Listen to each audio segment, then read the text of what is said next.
went 2-1 on its 3-game road swing. Plus, we'll sit down with women's golf coach Lindsay Stuckey and sophomore golfer Caitlin Diebel. We'll also debut a new segment with our Know Your Foe trivia game. We've got it all on today's show, so stick with us. Trailblazer Weekly starts right now.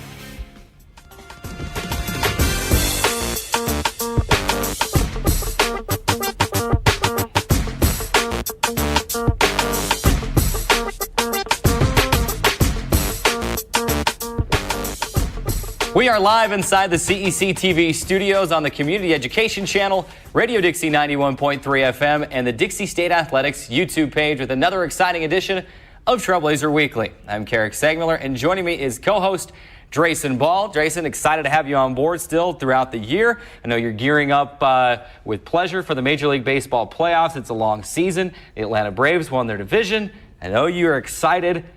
It's coming up here in just a couple of days, although I know you're a little mad you can't watch Game 1 unless you go find somewhere else and track it down. Well, it's on MLB Network, which don't get me started on why they don't put the major games on the major networks, but I can promise you one thing, Carrick, I will watch Game 1. Somehow, I will watch Game 1. Somehow, some way. I'm with you. I think they should all be, heck, just put them all on just basic TV so everybody can watch them. All I know is as a Red Sox fan, really got my fingers crossed that the A's beat the Yankees in the wild card tonight. As a Red Sox fan, do not want to see the Red Sox and the Yankees in a 5-game division series. Who wants to see that? No one wants to see Red Sox Yankees in just a 5-game series. Major League Baseball needs to come around, and the NBA did it. No more 5-game series. Let's make it 7 or nothing, or they just don't play at all. There's our opening rant for today. Now let's jump right into our weekend recap, starting with the football team. The Trailblazers made history last week, garnering its best start in the D2 era. On Saturday, had a chance to record the longest win streak of the D2 era. They did just that. So last week, going to 3-1 overall. This week, going to 4-1 overall. They've won 4 games consecutively now with that 41-38 victory at Black Hills State. And Drayson, more history for this Dixie State football team. You just got to think that there's special things on the horizon this season for the Trailblazers. You got to believe it, Carrick. I mean, they've proven over and over and over that they can win the games that they're supposed to win. Like we saw this last weekend against Black Hills State. You mentioned the 4-1 start, best in the D2 era, and the 4-game win streak, the longest in the D2 era. So they're breaking all kinds of records, Carrick. And it's not just a happenstance. They're beating, worse opponents. They're beating lower-ranked opponents. They're beating good teams, and that's what they're supposed to do, and that's what we've been able to see from them so far this season. They did give us a few little scares on Saturday's game, especially late in that contest, especially after leading by 3 touchdowns. There were times where you thought this could get out of hand. We could really put the pedal down, but give credit to Black Hills State. They battled back. They didn't give up. They executed a few blocked punts on special teams, things like that. They got them back into the game. But credit where the Trailblazers need to is they did the things they needed to do to win that game, especially winning, late in the game as they were, to go get that late touchdown with 41 seconds to play. Yeah, last week on the show, I called them the comeback kids. I think we could still use that because technically they had to come back still. The Trailblazers did. And I don't know. I don't know too many other games where you can say you had a 3-touchdown lead and then you still had to come back and win the ball game. But let's just call them the cardiac kids for right now, because over the last 3 weeks, there have been last-minute drives or last 5 minutes of the game to drive in and win. And they were able to do that this week with that 41-38 win at Black Hills State. Like you mentioned, it was good to see them overcome those turnovers and those block punts. The thing that's encouraging for me, you never want to let a 3-touchdown lead slip away, but the thing that's encouraging to me is that they started with a 35-14 lead, and you might say, well, turnovers and block punts aren't encouraging. Well, at least it's something that can be improved upon easily. You work on catching punts and keeping your eyes on the ball in practice. You work on making sure your coverage and your blocking is where it needs to be on those special teams and on those punts. So it's things that you can easily go to the tape and say, this is where we messed up and this is what we need to fix. So that's what's encouraging about Saturday's game. Another thing that's encouraging, I want to mention 2 players before we move on to volleyball. Mike Sanders, this guy is a warrior. He's been waiting to play football again since, I believe, since the end of the 2015 season was when he played his last season of football. That was at Idaho State, sat out the last 2 years, redshirted here last year, did everything he needed to do, got hurt in fall camp, has not been able to play up until on Saturday, and he leads the team on a game-winning drive. And I know he was, kind of overcome with just happiness being able to lead that team on that drive. And after that hard work to get back in playing shape, there he goes, and he leads them on a game-winning drive. And he had some throws that were on the money as well.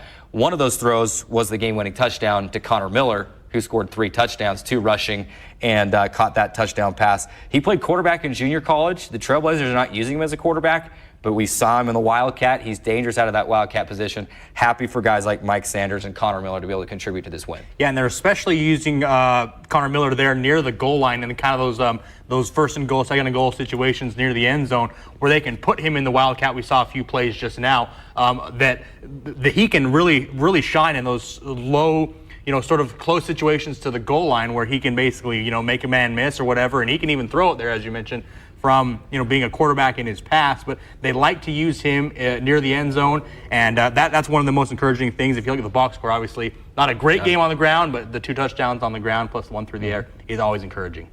Let's talk about the volleyball team, Drayson. What did the volleyball team do over this last weekend? Yeah, the volleyball team hit the road last week with an opportunity to take sole possession of first place in the RMAC with games at Colorado School of Mines, UC Colorado Springs, and Westminster. Carrick, they did not secure first place in the RMAC, but still a good trip, 2-1 overall on the trip. They did lose the first game to Colorado School of Mines, but then came back and took care of business against UC Colorado Springs and Westminster to take a 2-1 road trip. And, obviously kind of an encouraging trip other than the fact that you didn't beat the number 23 ranked team in the country. But it was a good game, a really hard-fought match, and the Trailblazers did have a chance to win that game against Colorado School of Mines. And but you got to look at the positives. You did come back 2-1 from a tough road trip like that.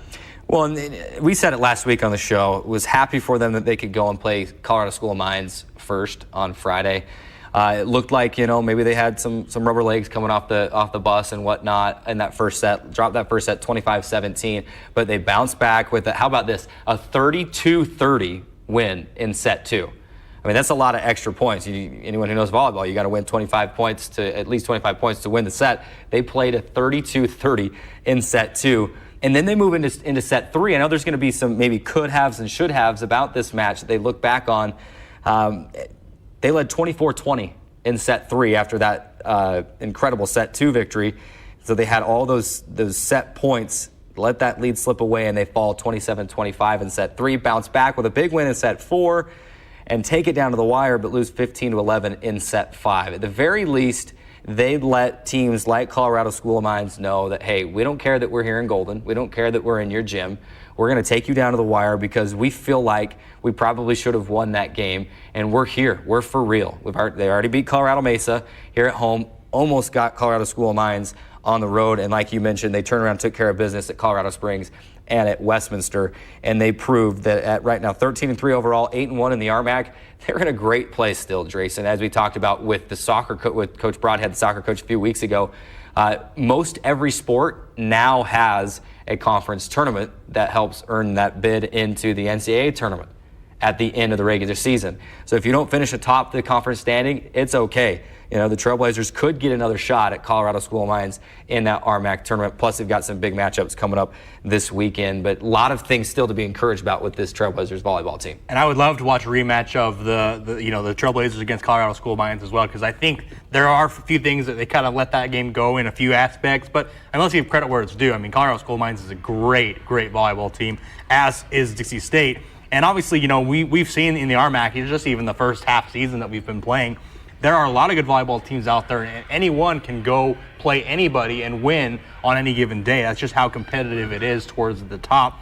Obviously, the Trailblazers come home. They get a rebound game against MSU Denver, a really big competition game there as well to kind of get that tune-up and kind of get that sour taste out of your mouth and get another good win over a quality opponent. Of course, for you TV and internet viewers, what you're seeing right now is highlights of the Westminster game, which was just last night. That was kind of the cherry on top for the trip. You go and you play a tough game in Golden, Colorado, Colorado School of Mines. Then you go to Colorado Springs, and then you wrap up the trip with your new in-state rival, Westminster. And what better way than to go up to Salt Lake City and to sweep them away in 3 sets. Some of them were very closely contested, 25-20. In fact, all of them, 25-20, 25-21. 25-21. So Dixie State got its money's worth in that game, out hitting Westminster just 164-119. Mallory Marshall leading the team with 19 kills. Hannah Doonan had 10 in double digits as well. The thing you saw about this Westminster game, not as many blocks as usual. Mallory Marshall had 3, and other than that, just 4 blocks as a team for Dixie State in that game, but they're able to get the sweep and put the cherry on top and finish off the win over Westminster. Let's keep rolling with our weekend recap as we get kind of close to our first break here. I want to talk a little bit about men's and women's soccer as well. The women's soccer team came back home for the first time in the regular season, and they jumped out and took advantage of that first time to play at home with a 1-0 win over Metro State Denver, who the Roadrunners at that time were ranked number 13 in the country. So a 1-0 victory for women's soccer in that first game, and then a 2-1 loss to UC Colorado Springs. Jason, it was good to see them get that win and had opportunities, gave up the late goal to lose 2-1, but women's soccer, good effort. I think we're going to see some good things. The Trailblazers in a good spot going forward. Oh, there's no doubt about it, Carrick. I mean, they've started the season off tremendously, and I mean, how many victories do they have? 1-0 or shutout victories. That's always an encouraging stat. Obviously, gave up 2 goals to Colorado Mesa, another quality opponent. But I'm really encouraged with what I've seen from the women's soccer team this season, and I'm encouraged they're going to go forward and to be even better. How about men's soccer? A couple of games for them as well here at Trailblazer Stadium, wrapping up a 2-game or a long homestand, a 4-1 win over Fort Lewis on Friday. We've been waiting for that goal explosion to happen. It finally did on Friday against Fort Lewis. It was good to see that. Had chances to win against Colorado Mesa, scored first in the first half. So they were up 1-0, and then gave up a goal just about 10 minutes after that, and then a second goal in the second half. They followed 2-1. Very encouraged, although they split this last weekend, very encouraged from what I saw from the men's soccer team going forward to be able to turn this thing around and get to where they need to be in time for that Rocky Mountain Athletic Conference tournament later in the year. Exactly, and anytime you can score 4 goals in a match, that's always encouraging. That's ideally where you'd like to be every match. I mean, there's not going to be a whole lot of times where you're going to score 4 goals and lose a match. So I think if they can continue to score like they did against Fort Lewis, they're going to have a good opportunity going forward. Obviously, tough loss to Colorado Mesa, but they've been a good program in all sorts of sports. So they're a good opponent, but I think they'll bounce back, and again, encouraged by the 4-1 victory. Let's move to the golf course quickly before we go to break. And we won't spend a ton of time right here on women's golf because, like you mentioned in the intro, we're going to have head coach Lindsay Stuckey and sophomore Caitlin Diebel on the show next. It'll be the first time we've ever had 2 guests on at one time. We're excited to be able to have them both here. But the women's golf team hosting their annual Dixie State Fall Invite out at Sand Hollow. That was Monday and Tuesday. They had a great first day. The Trailblazers they tied for the best, for number 2 in the Dixie State Division II era for the number 2 spot in 18-hole scoring as a team. And then Caitlin Diebel, she finishes tied for second for the tournament with an even par for the tournament. She set some personal records, tying the best the best scoring round of 18 holes for Trailblazer golf, women's golf individually. And it just was a great weekend for them. The men went to Western New Mexico. They had a brief lead Tuesday on day 2. They dropped to 3rd. That's where they finished. Tristan Gardner finishes tied for 8th at 4 over. Nicholas Britt tied for 12th at 6 over. They will host a fall preview of what will be the South Central Regional in the spring. That'll be next week. And we're going to get out and see some practice later this week and be able to have a fun segment for next week in advance of that fall preview. That's a good teaser, Carrick, as you mentioned. We're going to get out on the golf course as well and play with those guys. But yeah, you talk about Caitlin Diebel. We're going to have on the show next. We'll enjoy talking to her. 69 on the first day at Sand Hollow. Anytime you can break the 60s, it's always a good day. And 74 and a 74 in the first match of the season 2 weeks ago. And then obviously the men's golf placing 3rd at Western New Mexico a great outing from both men's and women's golf teams. Encouraged by a couple of good scores there from Caitlin Diebel, like you mentioned, Tristan Garner, Nicholas Britt as well. 3 top 15 finishes between the 3 of them. So encouraged by what we've seen so far, both on the links.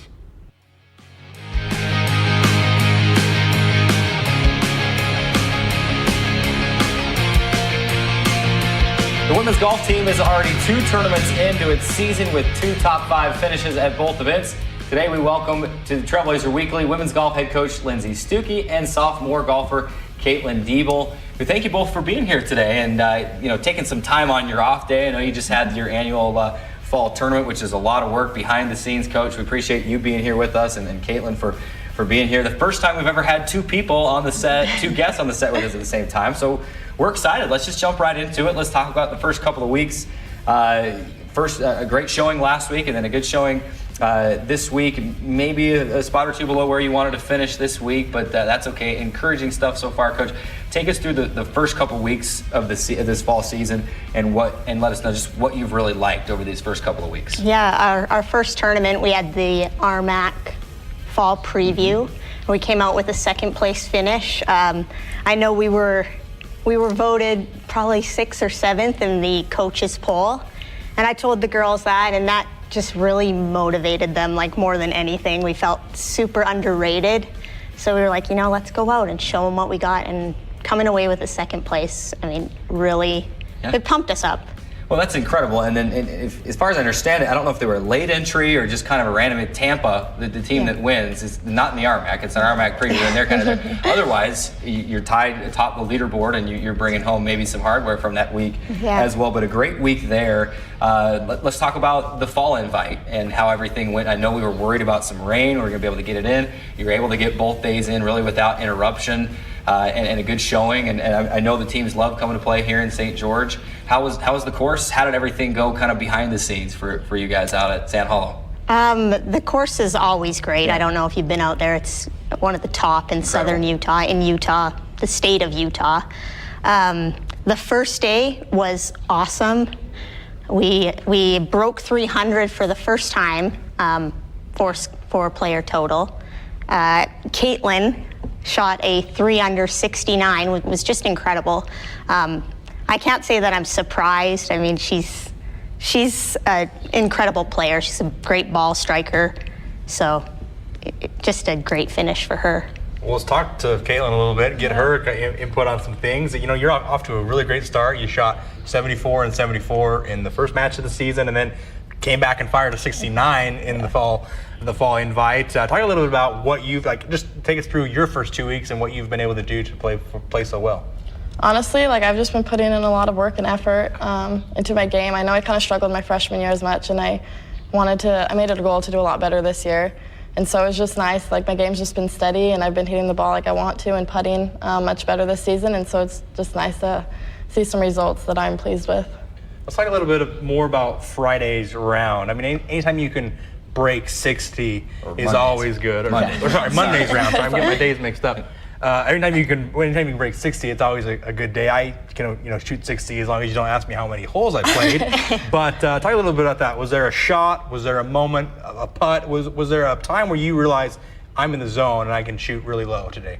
I was steady all day. The front 9, I had 3 birdies and 1 bogey, so I finished 2 under on the front 9. So I was feeling really good and confident going into the back 9, and I just held it together. I kept making pars, and I ended up getting 1 more birdie in there on my 17th hole. And yeah, I had to just 2-putt on the last hole, and I knew I was shooting into the 6th season. Coach was right there with me, so that was really cool to be all done knowing I did that. How does it feel like walking down the 18th green knowing all I got to do is 2-putt and it's a 69? Yeah, what kind of pressure is there on like that? There was some pressure. I got up to the green, and my team was up there watching, so I felt pressure, but I was really excited. I was feeling good. I was kind of excited to be done. I have the stress over with. Caitlin, I want to ask you about, obviously golf's a little bit different. I mean, you go and you practice, you're working on the range, you're working on chipping, so you're working on your stuff, but obviously goes perfect with what we're talking about here. It's incredibly mental, probably one of the most mental games there is out there. How do you handle those situations when, like Drayson says, you're walking down the 18th green, you just need a 2-putt to break into the 60s, and I mean, are you able to kind of work on techniques and things at practice to help you focus and come through in those mental situations? What things are provided for you? How are you able to, maybe what helps you in those types of situations? Yeah, honestly, I like playing under pressure, and I feel like that's when I play my best. And so, you know, you just slow your breathing, and you have to be confident in the practice that you've put in, because when it's game time, it's game time. You have no time to practice. So I was just confident in my game, knowing that like I was capable of doing that, and I was able to do it. Coach, let's go back over to you. First, you hinted at this as you were first talking, the first year as a member of the RMAC for the school, other than football. They've been an affiliate member the last 2 years. You kind of made a statement already with that showing at the fall preview. How different, obviously, you know, I don't know how much different golf can be, but what are the differences as far as women's golf are concerned in the RMAC versus the Pac West? Maybe just different places, different courses. What kind of effect does that have on your team and maybe what you see throughout the year? I mean, when we were in the Pac West, there was always Cal Baptist. They were strong. They were kind of the ones to beat. In the RMAC, there's a lot of good teams. You know, it's not just one, and we feel like we can compete with all of them. We're playing a similar schedule, but there's a lot of good teams, so we're up for the challenge. Obviously, we've got Caitlin here with us, but let's talk about some of the other players on this team. Sure. We like to talk. I mean, it's all about the student athletes. That's why we do what we do. Is you all work so hard, and it's fun to see them succeed. We got Caitlin here with us, but who else has kind of jumped off maybe the page at you this year, and you've seen, you know, strides from the start of practice to now, and you can tell, you know, by the time we're in that spring and that championship season, you're going to be helping carry this team. Yeah, I mean, Katie Ford has always been there. She's a senior this year. She's going to be having a baby right in the next month or so. Just incredible. Yeah, so I mean, she's 7.5 months pregnant and was able to contribute this week. We're just happy for her, and we'll be sad to lose her, but it'll give others an opportunity to step in and contribute. Coach, I always ask our coaches about practice. I'm just fascinated with how teams practice. So tell me a little bit about practice when you do. I mean, obviously you can't just show up and say, all right, we're playing 18 holes today and just send them out. Obviously there's many more things that go into it. Tell me a little bit how you practice and kind of what things you work on. Yeah, we work on skills, obviously. This year we've done a lot of qualifying because we have 9 players, only 5 get to travel or play. So it's been really competitive, and I feel like that's what's made this team kind of step up to the next level. They're feeling that pressure all the time at practice, and every single one of them could have a chance to crack the squad, which is really exciting for me as a coach. Let's move back over to Caitlin and ask her a little bit about, you know, you've obviously, you know, had a strong showing the first 2 weeks of the season, and you know, if there is, do you have any? Is there a weakness that you know about, and if you know about it, what are you doing to kind of improve that on a week-to-week, day-to-day basis? Like in my game? Yeah. I would say my chipping is definitely like my weakness. I would say before is my putting, and so me and Coach, we went and got a new putter for me, and that was a game changer for me. And so that's improved a lot, and I think that's what has been like the main reason my scores have been lower. But yeah, chipping is definitely something I need to continue working on. Yeah, don't ask me about my chipping. Mine either. So, Tracy knows how bad mine is. So, Caitlin, you're a sophomore. You played here last year, and so it's been a little while probably since you made this decision. But I like to ask all student athletes, because that's like, Drayson likes to ask about practice. I like to ask this question. It's like my repeat question with each student athlete, because I'm fascinated on why players and student athletes choose to come here to Dixie State, and like to hear their reasoning. So, I mean, think back to that time when you're making that decision. Why Dixie State? Obviously, you're from Boise, so you probably know that you come down to St. George, you can at least get on the golf course year-round. You don't have to fight any snow on the golf course. But what went into the decision, and kind of what helped sway you to make the decision to come here to Dixie State? Yeah, so there was a few schools I was looking at, but I was really excited to come down and visit here. I had been to the area before, and I love the area. And obviously, I wanted to find a place where I could play year-round, and St. George is a perfect place for that. I met Coach, and I felt super comfortable with her. I loved her. She's so fun to be around.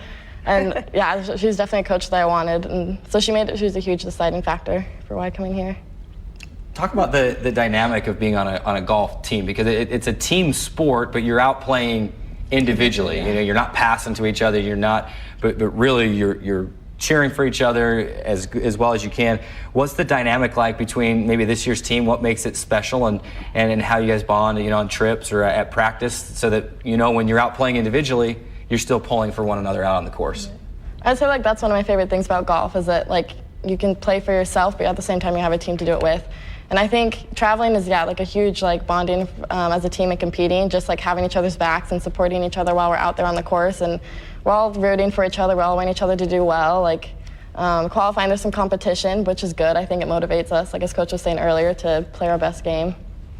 So let's jump into a couple rapid fire questions real quick. Coach, we'll start with you. Okay. Favorite golf course you've played on?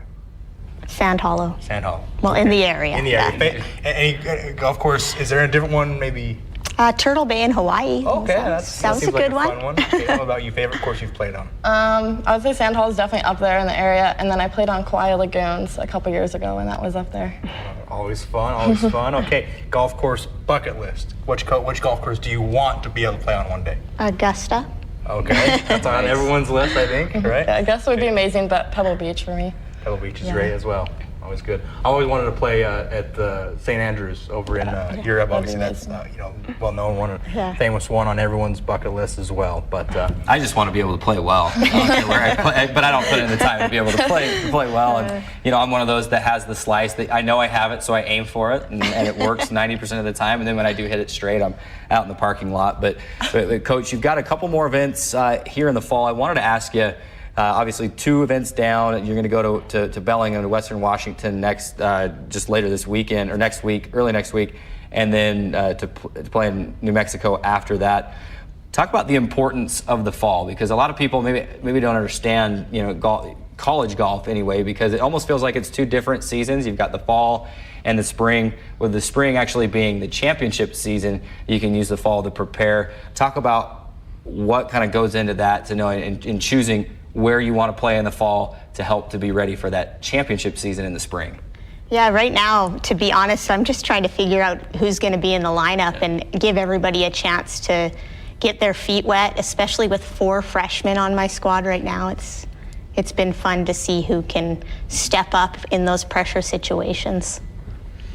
Caitlin, you as a player, do you like kind of having 2 almost separate seasons? Obviously, you're working on your game year-round and doing things, but you don't necessarily get to go out and compete collegiately all the time. Is it weird kind of knowing that, okay, I've got basically 2 separate seasons throughout the year? Yeah, I like it because I still feel like we get to play a good amount, which I like, but it's good to have that break in between to kind of take a break and just work on what you need to work on. But yeah.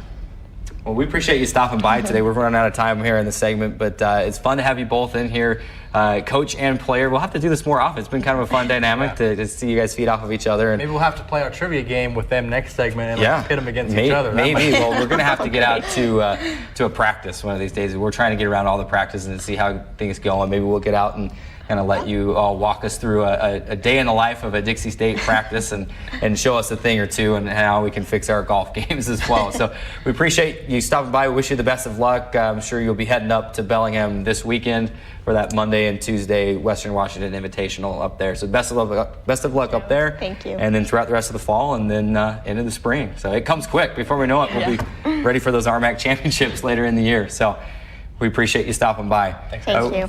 We got to take one more break. When we come back, it's our new Know Your Foe trivia segment. Dixie State football heading to number 2, Grand Valley State this weekend. That's the highest ranked team that a Trailblazer football team has ever played in the Division II era. So we're going to get to know the opponent with the Know Your Foe segment. Don't go anywhere. That's coming up next on Trailblazer Weekly.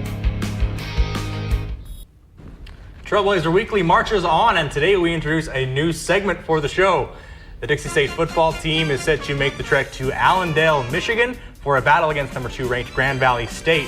To help us learn a little bit more about the big time matchup and opponent, Carrick and I are going to square off in an epic battle of Know Your Foe trivia. Right, you are, Drayson. 10 questions have been prepared about Grand Valley State. Our good friend Trey Davis, who really makes this show run behind the scenes, he makes his TV debut here on Trailblazer Weekly. Well, I don't know if it's your TV debut necessarily, but your Trailblazer Weekly debut. Trey's here with us. Both Drayson and I will have a chance to answer each question. 1 point will be awarded for each correct answer. In case of a tie at the end, Trey's got a bonus question up his sleeve that will be used to break the tie. Seriously, this isn't soccer or the NFL for that matter. We do not have ties on Trailblazer Weekly. So let's do this. Trey, I'll answer the first question, and then we'll have Drayson answer the next question first, and just kind of go vice versa throughout the segment. Let's have some fun. Trailblazer Weekly, Know Your Foe trivia. Trey, What is the first question about Grand Valley State? You're going down, Jason. You go ahead. All right, Carrick, your first question is, how long has Coach Mitchell been with the Laker football program? How long has Coach Mitchell been with the Laker football program? My sources tell me that he is in his 9th season as head coach at Grand Valley State. I will also say 9th year. You guys are close. 8 as coach, 6 as assistant. Well, so, okay, whoever's writing these questions get a little tricky here. How many years has he coached full seasons? Huh? All right. Okay, I can dig that. As long as Drayson missed it too, I'm fine. There you go. All right, Drayson, your question is, who is the president of Grand Valley State University? That's an easy one. That's Thomas J. Haas. Correct. I'm going to go with Thomas J. Haas as well. Don't give Drayson the point because he said it wrong, though. I'm just kidding. It's Thomas J. Haas. You got it. And question number 3, over to you, Carrick, is how many presidents has GVSU had? Oh, goodness gracious. How many presidents has Grand Valley State University had? My sources tell me that the Grand Valley State has had 8 presidents. So what are your sources? I mean, who are your sources? I mean, what sources are you got? Like researchers, 8 presidents? I don't know. Let's see. If I remember correctly, I think they've only had 7, Carrick. The correct answer is 4. Oh. All right. A little much there. Now, before we move on, I see that I don't have any points on the scoreboard. We're going to have them correct that because both Drayson and I got the answer right about the president. So we got to go 1 point for each of us. No jipping me points back there, guys. All right, let's continue. Moving on. All right, Carrick, yours is, name a football player set to be inducted into the Michigan Sports Hall of Fame this year. Holy smokes. I mean, we're diving. Where would you even find this? I mean, is it a current player on the Grand Valley State roster? To go into the Michigan State Hall of Fame is probably a former player, and I am just going to have to say I don't know because that was not in my notes. Oh, I'm going to say, I mean, if it's Michigan Hall of Fame, I'm going to say Tom Brady. I mean, I don't know if he maybe played at Grand Valley State somewhere. I'm going to say Tom Brady. You know what? My answer here is Colin Finnerty. Colin Finnerty. No, we're both wrong. I mean, I don't even know who wrote these questions because they dug deep. I don't even know where you would find that answer. I mean, who knows what? Who anyway? No, we were provided with the links to study where the questions came from, so it either came from gvsu.edu or gvsulakers.com. Did you see the size of those documents? I mean, it was like the Declaration of Independence. Isn't that just one document? All right, moving on. All right, the next question is, who is the leading rusher at GVSU? This one I do know. That's Shantez Moss. 81 carries, 509 yards, 4 touchdowns. I also know that one as well, Shantez Moss. And both of you are correct. So far, so good, Carrick. What are we going to do about that pesky tiebreaker question at the end? Well, we'll see if we get there. It's tied 2-2 right now. Tied up. All right, next question. Next question. Name the top 3 tacklers for the GVSU defense. Well, this was one of the pages that had a lot of names on it, but I don't know that I can name any single one defensive player. What if I only know 2? Is that worth a point since Drayson did not have any? I'll name the top 2 tacklers. Tyler Bradfield and Dylan Carroll tied with 32 tackles. I can even tell you what positions they play. Bradfield is a linebacker, Dylan Carroll is a defensive lineman. Is that good enough? Can we get a point for that? I believe you are good enough for that because the third one is Isaiah, and I know I'm going to kind of pronounce this wrong, Kensham?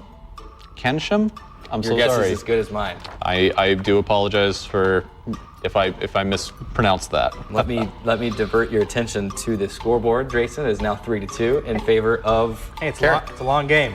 Let's get to the next question. Perfect. Question 7 is, what is the name of the GVSU football facility? With a bonus, what year did it open?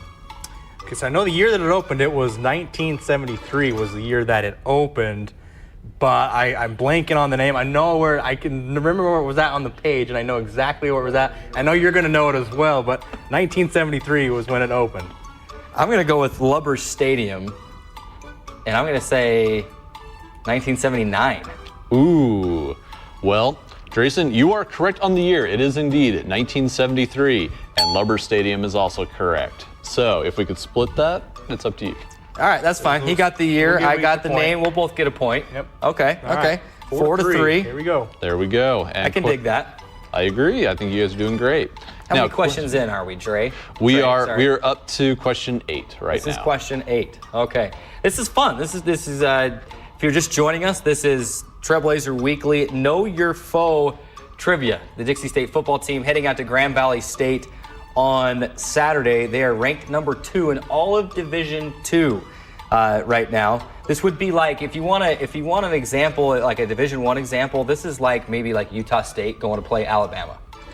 I mean, that's really Grand Valley State is a top tier Division II football program that would beat a lot of FCS Division I teams. I kid you not. This team is incredible. Wow. So the Dixie State Trailblazers have their hands full this weekend, but this is a segment we're debuting that we'll do maybe once a month or so, or every couple of months, where we have a big game coming up. So like we want to get to know our foe. We want to know more about Grand Valley State University. So that's where we stand right now. 4-3 for you radio listeners out there. I think I'm being buzzed. Am I taking too long before the next question or what? I got to let the radio listeners know what's going on, guys. Absolutely. So 4-3, Carrick leading right now. Question 8, Trey, take it away.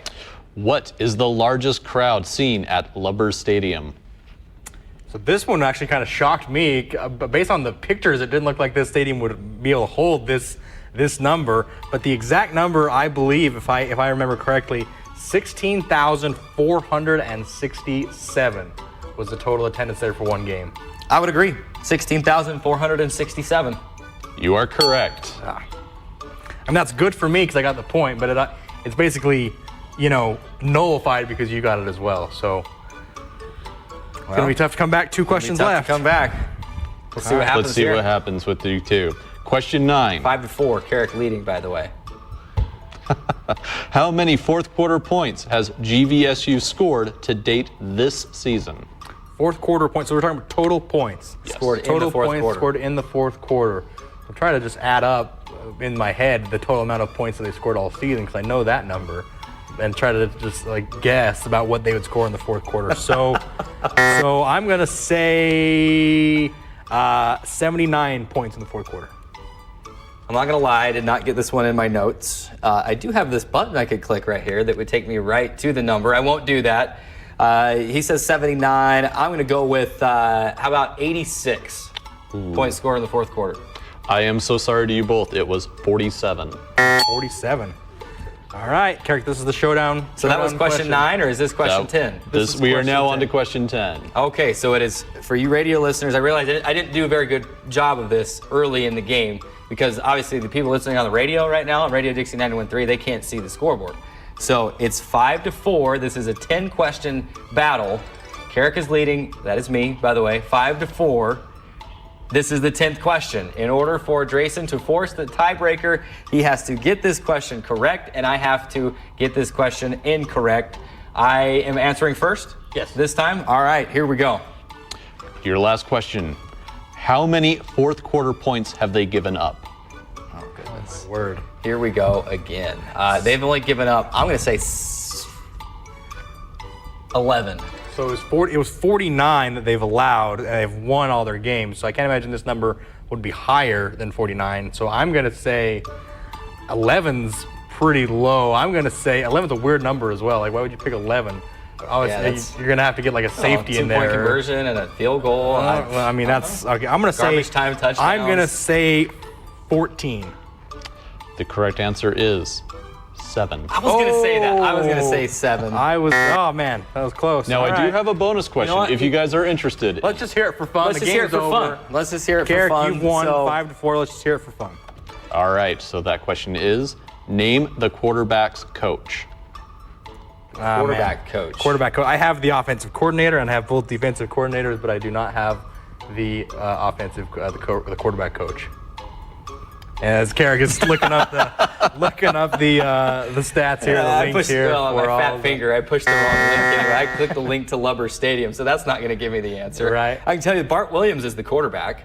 and I can tell you that he's 71 of 134 for 1,167 yards and 14 touchdowns, which ranks 6th nationally. He's not thrown an interception yet, but I cannot tell you who Bart Williams' position coach is.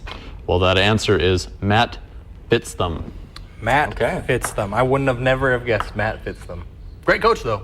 Great coach, Good though. coach, though. No, but seriously, in all seriousness, this is going to be a fun game on Saturday as the Trailblazers head out to Lubbers Stadium in Allendale, Michigan. One more fun fact for you, just to kind of show you how big this program is.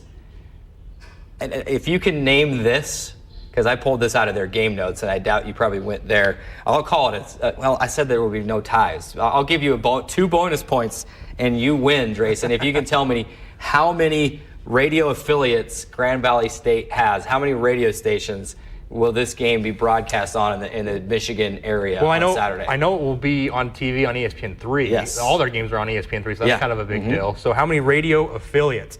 I mean, obviously it's got to be more than like 1 or 2 because it's going to be a significant number. I'm going to say 9 radio affiliates.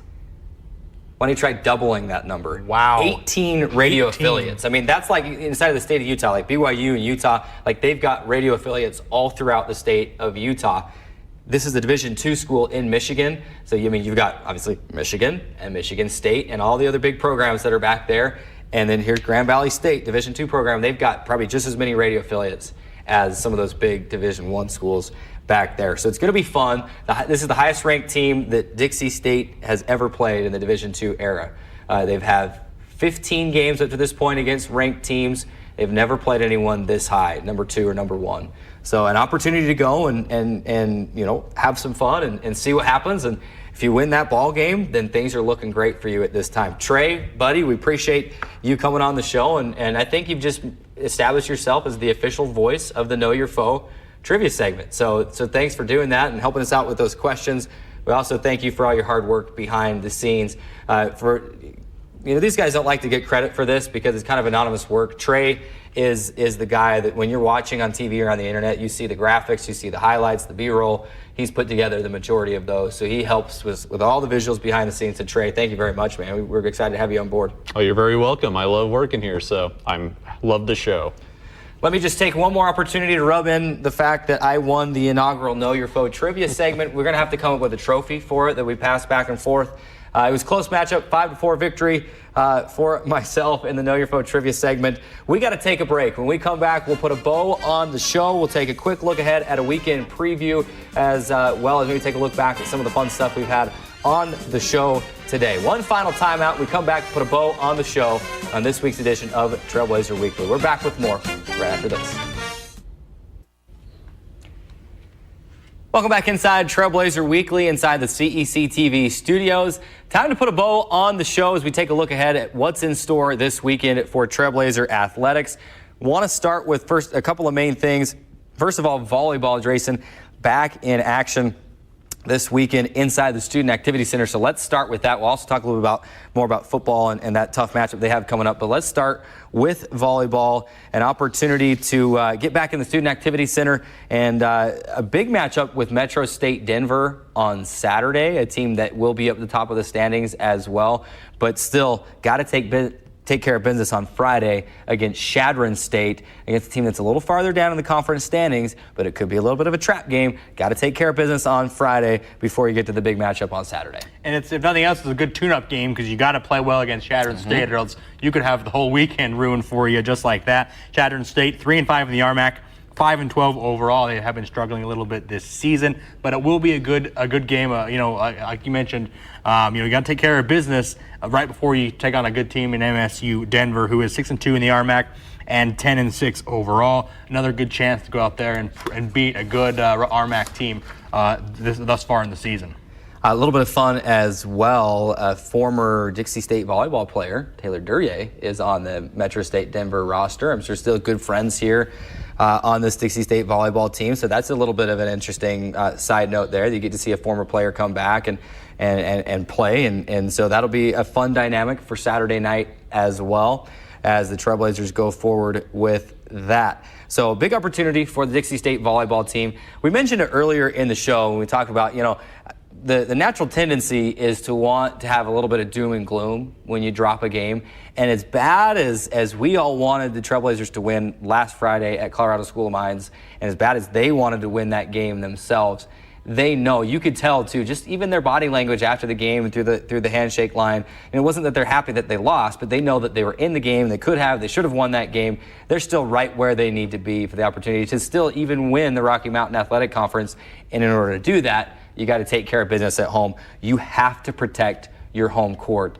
That's one of the main things. It'd be interesting to go back and see in conference championships in most sports do not lose at home. They might slip up a time on the road, but I've heard it said for basketball, and you could say the same for volleyball. If you win all your games at home and win most on the road, maybe split a couple times on the road, you're going to put yourself in a good position to win your conference championship. Yeah, no, let's not forget. I mean, we're not too far removed from the Trailblazers winning 2 games against top 20 ranked opponents in the country. So, I mean, let's not make too big of a deal over the loss against Colorado School of Mines. Obviously, they played great. They were in it. They had their chances to win. Didn't end up getting the job done, but they got to take out the point that they played well, and they had an opportunity to beat a good team on the road, which is not an easy task, an easy feat to accomplish in this conference, as it is a very good top to bottom.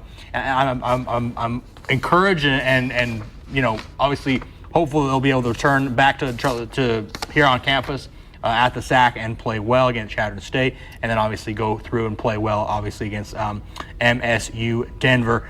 Let's take a little bit of trail down. Again, we've talked a little about the football team, Carrick. A little bit of a break from the RMAC play for the Trailblazer football team this weekend. They go obviously play Grand Valley State. We just had our Know Your Foe segment, getting to know them a little bit and what they're all about. It's going to be a tough matchup. You likened it onto like a Utah State going to play an Alabama team, or maybe like a Clemson team and Ohio State.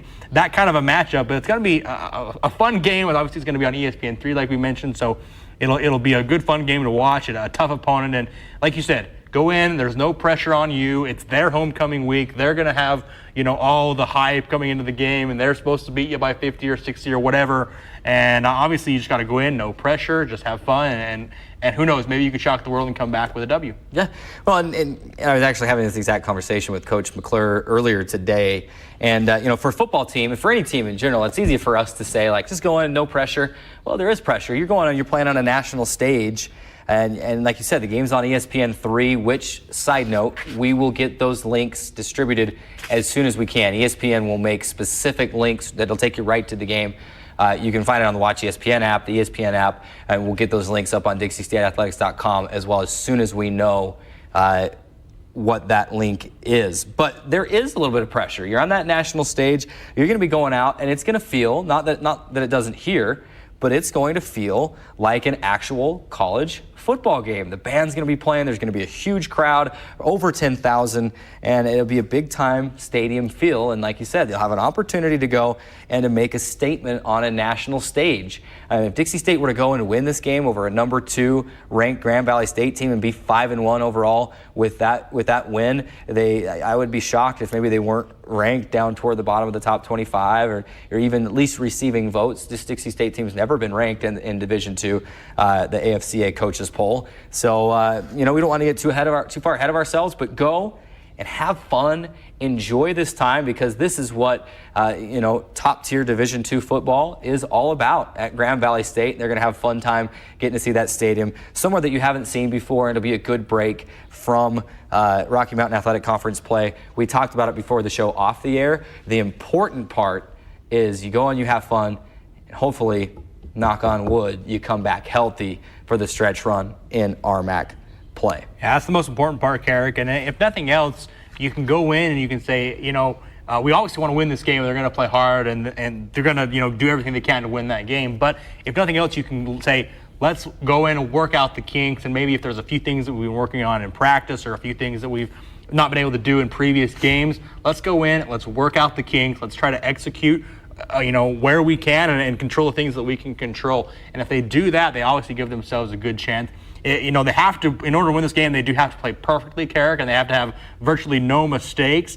But it's obviously a good game to go do other things like work out the kinks and have the opportunity to make a big splash on the national stage. Just less than a minute left here on the show. So let's let you know some other things that are going on.